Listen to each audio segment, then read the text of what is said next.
Hey everyone. Once again, another week hiatus. Kind of seems like I'm doing a video once a week now, which I'm not happy doing because I want to do at least more than one video a week. But just due to time and privacy here in my house, I can't do one a lot anymore. But because I have a lot of things to show, and I know I've said that the next update I was going to do would be my favorite update, but I still can't do that one because I'm still waiting on two more things. So, but I have a lot more other stuff here to show you in the meantime. I noticed that there's been a lot of activity in the community, a lot of new people. Like Cool Ranch Dressing, really cool channel, and Panique's 1960, I believe, showing the Beach Boys and Morrissey collections, stuff like that. It's really great to see that, and So I'm really excited, and I know there's a lot of threads going around, a few of them, and I feel bad for not being able to do them. I will try, but we'll see. But I know Merokodk has a thread going, but I would love to do that, by the way. But instead, though, by mentioning her, I'll just show you the thing she sent me, because I want to her contest. This is what I got. It's a Danish post-punk revival band called Decorate Decorate. It's from 2007. The album's called Normandy. It's really cool. Kind of like early, to me it's like early Interpol. And it's probably what Interpol wants to be now. It's that good, I think. Vocals are very much in the same vein as Interpol, the kind of Ian Curtis influence vocals. So it's really cool, and I really enjoy it, and just want to say thanks again for sending it to me, because it's just amazing, and she sent me this box with little liner notes in there too, so really appreciate it. Great Danish hospitality right there, I think. So, okay, now on to the records. I have quite a few here. First this is the Free Design 1 by 1. This was their second to last record. Been really into this band lately because I've been into Stereolab and High Llamas and bands like that take influence from this band, so I've been really interested in this band. Once again, I have phases where I love this band a lot. This is their 70's output, so it's more it's different. It's kind of more like the kind of the Carpenters sort of high produced pop, as opposed to the early kind of their 60's work, which is more lounge based. This is a little bit different, but it's still really enjoyable to me. Originally it was released on Project 3 Records, the Enoch Light label, but this is reissued on the great Light in the Attic. Also, I got their last album, There's a Song, released in 1973, I believe, on a small label called Ambrotype. Originals are really rare. I don't even know how much they would go for.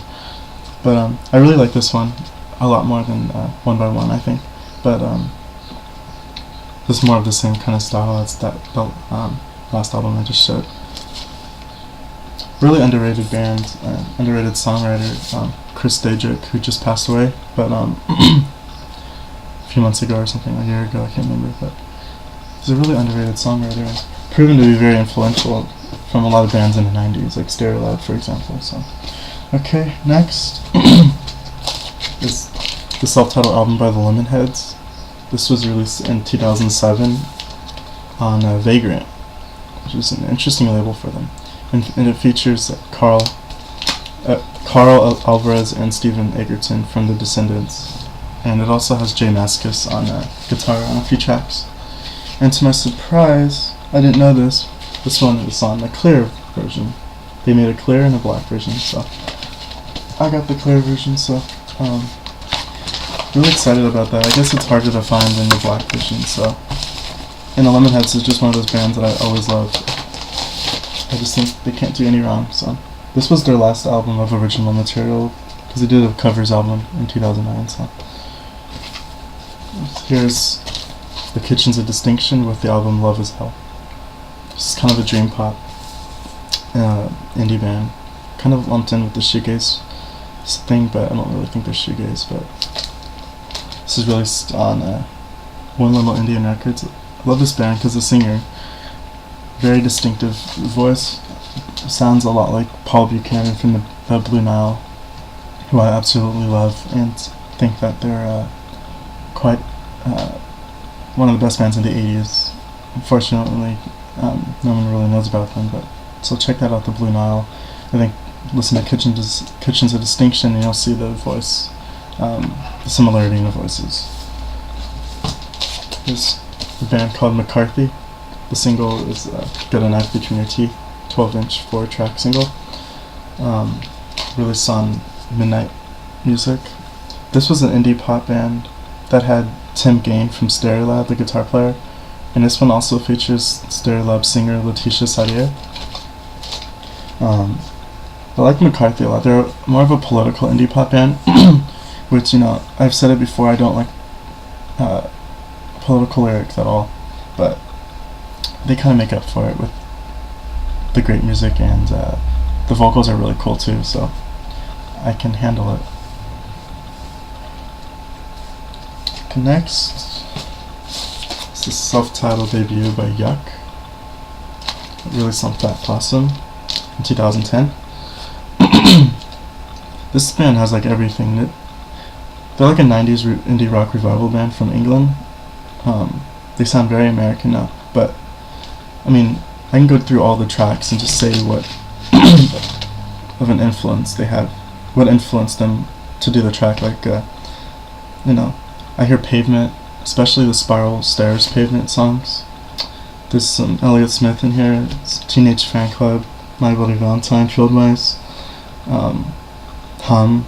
There's just a lot of different 90s bands influenced on this record, and I think it's really cool that they're doing that. And they're great songwriters too, really great pop songs. So it's a really good debut, really hyped up, but well worth the hype, I think. There's another 60's record, very influential, and a very underrated band, Jan and Dean. The album's called Folk and Roll. And Jan Berry is just one of those kind of Class B Brian Wilson types. Doesn't get acknowledged as much, although he should, because he's sometimes in the same league as him, I think. Like, I love this some songs on here, like I Found a Girl, It's a Shame to Say Goodbye, Beginning from an End. These are just some of their non-surf, non-car songs. They're more mature songs, which are unbelievable to me. And A Beginning from an End is actually about a wife dying while giving birth to her baby, and the husband's just having to take care of the baby by himself. So that's a really depressing subject matter for this time, and it's really cool to hear that. So, like the title says, it's folk and roll. It's so it's more folk influence. Although, however, I believe, in my opinion, that this album is a parody of folk music. Just because there's some jokes on the back here. And then in this picture right here, they're sitting on railroad tracks, and it says it's like, join the Jan and Dean protest train movement. It says, for your handy train protest kit, just send $6,000 in cash, and for your Boss Deluxe kit, send $8,595 to Jan and Dean. So it's like they're asking for this huge amount of money that nobody pays for protesting. So it's I think it's kind of a joke album. They're kind of making fun of the social movements, I think. That's in my opinion now. And even Berkeley, says Berkeley students too for the press of one, obviously poking fun at the constant protesting of Berkeley at the time. And they spelled Berkeley with a U instead of an E, so another kind of stab at that. But I might be wrong, but in my opinion it's a joke album. But it's a really good one. Next is Bram Tchaikovsky with Funland.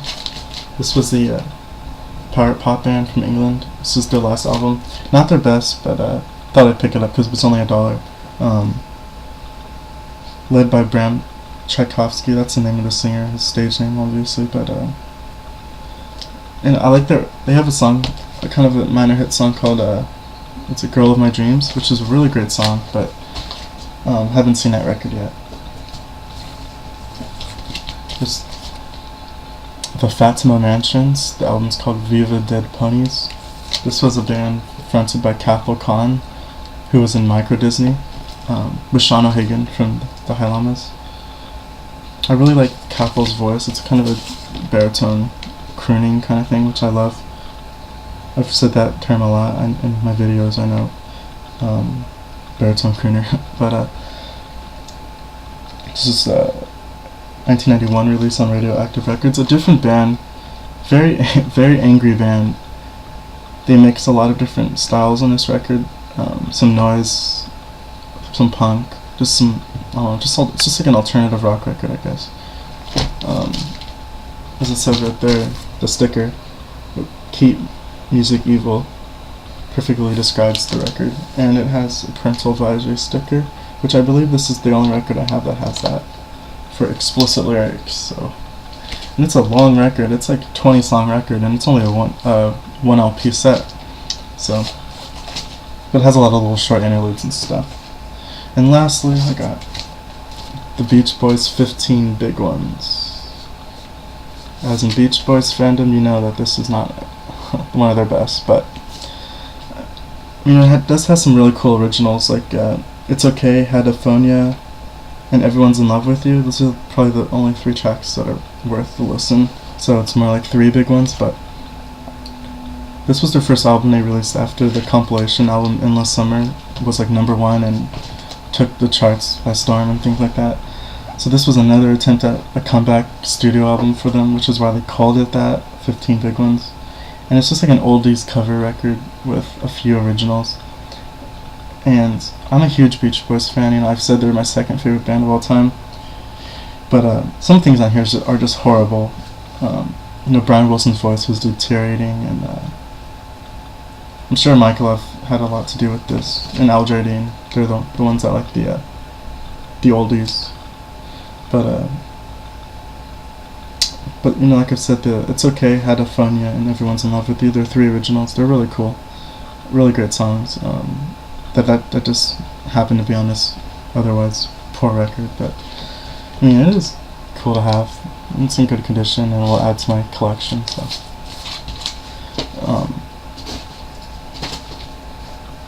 I have one more thing too. Hold on. I forgot about this.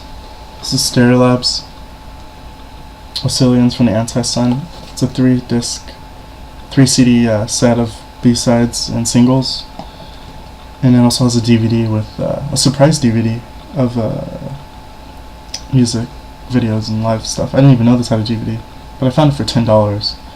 It's in really good condition. So, you know, I'm really into, like I said, I'm really into Stereolab right now and the free design, stuff like that. So, this is a really, really cool set to have.